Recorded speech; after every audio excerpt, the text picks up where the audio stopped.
friends, my name is Megha Agarwal and welcome to my channel Legal and Tax Experts. आज की इस video में हम detail में जानेंगे कि कॉर्पोरेट सोशल रिस्पॉन्सिबिलिटी क्या होती है। देखिए, लास्ट वीडियो में हमने कॉर्पोरेट सोशल रिस्पॉन्सिबिलिटी के बैकग्राउंड को जाना कि कॉर्पोरेट सोशल रिस्पॉन्सिबिलिटी CSR एक चैरिटी नहीं है, ये एक मैंडेटरी प्रोविजन है कंपनीज एक्ट 2013 में। अगर आप कंपनीज एक्ट 2013 के थ्रेशोल्ड्स को क्रॉस करते हैं तो आपको CSR कंट्रीब्यूट करना पड़ेगा।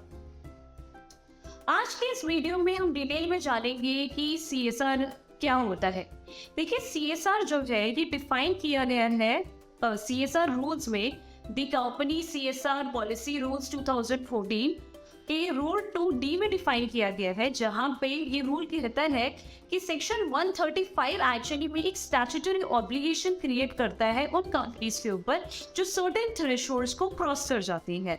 सर्टेन थ्रेशोल्ड्स को क्रॉस कर जाती है, जैसे कि अगर उनके प्रॉफिट्स जो हैं प्रीसीडिंग फाइनेंशियल ईयर के, अगर उनके प्रॉफिट्स जो हैं वो 5 करोड़ या उससे ज़्यादा है, टर्नओवर 1000 करोड़ या उससे ज़्यादा है, नेटवर्थ 500 करोड़ या उससे ज़्यादा है, तो अगर आप ये थ्रेशोल्ड्स क्रॉस कर गए हैं प्रीसीडिंग फाइनेंशियल ईयर में तो आपको करंट फाइनेंशियल ईयर में CSR कंट्रीब्यूट करना पड़ेगा।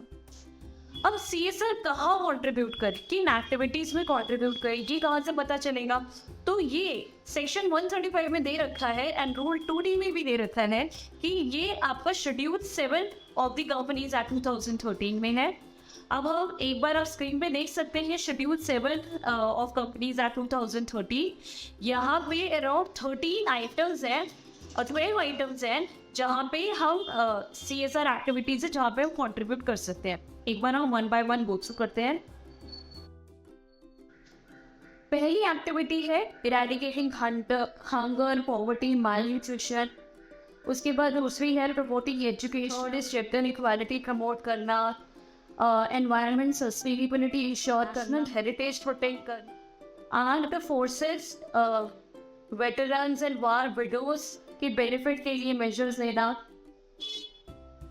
रूरल स्पोर्ट्स या nationally recognise sports, Paralympic sports या ओलंपिक स्पोर्ट्स की ट्रेनिंग से रिलेटेड प्रमोशन करना, वहाँ पे कंट्रीब्यूट करना। जो सर्टेन फंड्स हैं जैसे PM केयर फंड्स है, इन सेंट्रल गवर्नमेंट्स की कुछ अदर फंड्स है जो अगर गवर्नमेंट सेटअप करती है। फिर उसके बाद कुछ इस तरीके के इंक्यूबेटर्स या फिर इस तरीके के R&D प्रोजेक्ट्स जो हैं सर्टेन एरियाज में, जो इस आइटम 9 में दे रखा है, जो फंडेड भी हैं गवर्नमेंट के द्वारा, तो वहाँ पे कंट्रीब्यूट करना। फिर नेक्स्ट है रूरल डेवलपमेंट प्रोजेक्ट से रिलेटेड अगर आप कुछ contribute, slum area development, disaster management. तो ये अराउंड 12 एक्टिविटीज़ है शेड्यूल 7 में जहाँ पे आप कंट्रीब्यूट करेंगे। देखिए, ये तो कुछ एक्टिविटीज़ है शेड्यूल 7 की जहाँ पे अगर आप कंट्रीब्यूट करते हैं तो आपको का CSR माना जाएगा कि आपने CSR एक्टिविटी में कंट्रीब्यूशन कर दिया है। But CSR policy rules 2D के अंदर कुछ स्पेसिफिकली एक्सक्लूजन्स दे रखे हैं कि जहाँ पे आप बिल्कुल भी कंट्रीब्यूट नहीं कर सकते। ये अराउंड 6 एक्सक्लूजन्स हैं। फर्स्ट एक्सक्लूजन है कि अगर आप कंट्रीब्यूट करते हैं नॉर्मल कोर्स ऑफ बिजनेस में, कंपनी का नॉर्मल कोर्स ऑफ बिजनेस में अगर कुछ भी कंट्रीब्यूट करती है, जैसे फॉर एग्जांपल अगर कंपनी जो है वो अपने कस्टमर को फ्री सैंपल्स अगर बांटती है तो उस तरीके के फ्री सैंपल्स को हम उसमें नहीं ले सकते, CSR एक्टिविटी में नहीं ले सकते हैं।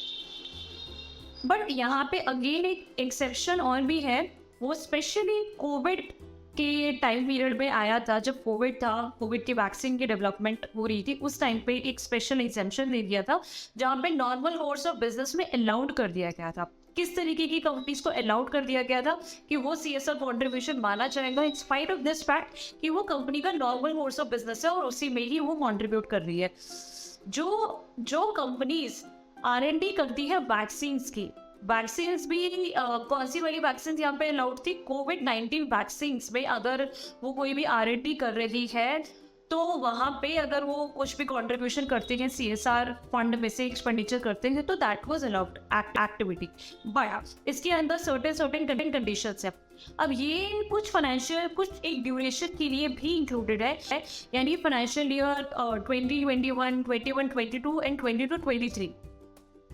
इन 3 फाइनेंशियल ईयर्स में अगर आप करते हो तो यहाँ पे अलाउड है। प्लस वैक्सीन जो होनी चाहिए वो कोविड-19 वैक्सीन से रिलेटेड R&D का ही होना चाहिए। ये उसकी बहुत सबसे इम्पोर्टेंट चीज़ है आपकी कि R&D एक्टिविटीज़ आप जो भी करेगी कोविड-19 वैक्सीन में वो in collaboration with certain institutes करेगी जो शेड्यूल 7 के आइटम नंबर 9 में मेंशन है।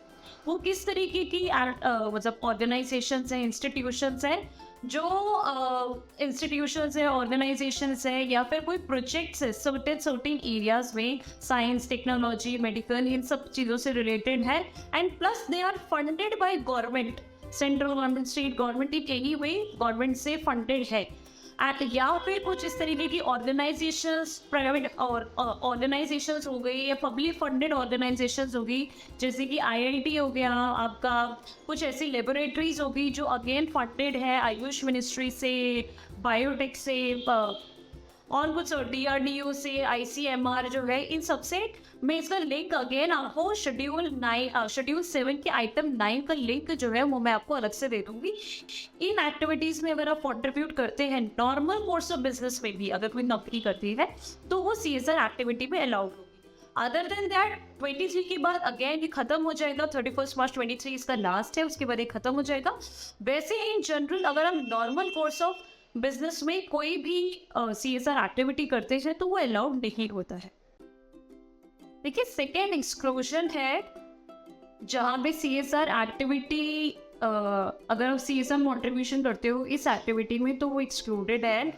अगर कोई भी CSR एक्टिविटी जो कि शेड्यूल 7 में 12 एक्टिविटीज दी गई है, अगर आप इंडिया के अलावा किसी और कंट्री में कॉन्ट्रीब्यूट करते हो, कोई भी एक्टिविटी अगर आउटसाइड इंडिया है तो उसको CSR कॉन्ट्रीब्यूशन नहीं माना जाएगा, ये स्पेसिफिकली एक्सक्लूडेड है। यहाँ पे एक एक्सेप्शन है, अगर आप किसी स्पोर्ट्स पर्सन को ट्रेनिंग देने के लिए वहाँ पे कॉन्ट्रीब्यूशन अगर आप करते हो उस स्पोर्ट्स पर्सन को ट्रेनिंग देने के लिए आउटसाइड इंडिया, तो वो अलाउड है, प्रोवाइडेड वो स्पोर्ट्स पर्सन अपने स्टेट को या किसी यूनियन टेरिटरी को रिप्रेजेंट कर रहा हो नेशनल लेवल पे, या फिर इंडिया को रिप्रेजेंट कर रहा हो इंटरनेशनल लेवल पे, तो उस केस में उस स्पोर्ट्स पर्सन को अगर ट्रेनिंग लेनी है आउटसाइड इंडिया तो वहाँ पे आप उस एक्टिविटी पे CSR फंड का एक्सपेंडिचर करते हो तो वो अलाउड।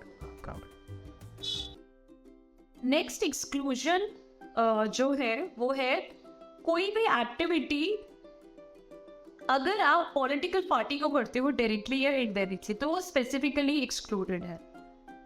नेक्स्ट एक्सक्लूजन है अगर आप कोई भी एक्टिविटी ऐसे करते हो जो कि स्पेसिफिकली आपकी एम्प्लॉयज़ की बेनिफिट के लिए है, जैसे अगर आप कोई हेल्थ कैंप रन करते हो और वो स्पेसिफिकली सिर्फ आपकी एम्प्लॉयज़ की बेनिफिट के लिए है तो वो भी एक्सक्लूड हो जाएगा। ऑल्दो अगर आप पब्लिक एट लार्ज के लिए करते हो, कोई हेल्थ एक्टिविटी कर रहे हो या कोई भी CSR एक्टिविटी कर रहे हो और उसमें आपका एम्प्लॉय भी आ रहा है, पब्लिक एट लार्ज के साथ ही एम्प्लॉय की फैमिली आ रही है, वो अलाउड है। बट अगर आपने बेनिफिशियरीज को रिस्ट्रिक्ट कर दिया कि कौन बेनिफिट किसको मिलेगा CSR एक्टिविटी का, और अगर वो एम्प्लॉयज ही होंगे तो वो चीज़ स्पेसिफिकली एक्सक्लूड है। नेक्स्ट एक्टिविटी है activity supported by company on sponsorship basis for deriving marketing benefits for its product और सर्विसेज। अगर स्पॉन्सरशिप बेसिस के ऊपर अपने प्रोडक्ट या सर्विसेज की मार्केटिंग करने के लिए अगर आप कुछ भी इस तरीके का काम करते हो, मार्केटिंग एक्टिविटी करते हो, स्पॉन्सर करते हो, तो वो भी स्पेसिफिकली एक्सक्लूडेड है। नेक्स्ट पॉइंट है activities carried out for fulfilment of any other statutory obligations under any law in India. किसी भी स्टैट्यूटरी ऑब्लिगेशंस को फुलफिल करने के लिए अगर आप कोई भी एक्टिविटी कर रहे हैं क्या कहते हैं तो वो भी स्पेसिफिकली एक्सक्लूडेड। तो ये हमारा सेक्शन 135 है इन डिटेल। ये बहुत ही इंपॉर्टेंट पार्ट है सेक्शन 135 एंड रूल 2D जो CSR को डिफाइन करता है। इसमें अगर आपकी कोई भी क्वेरी हो तो आप कमेंट सेक्शन पे डालिए, will definitely get back to you और my team will get back to you and will be happy to answer your queries. And अगर आपको मेरी ये वीडियो पसंद आई हो तो प्लीज़ इस वीडियो को लाइक करें, मेरे चैनल को सब्सक्राइब करें और जितना हो सके इस वीडियो को शेयर। Thank you.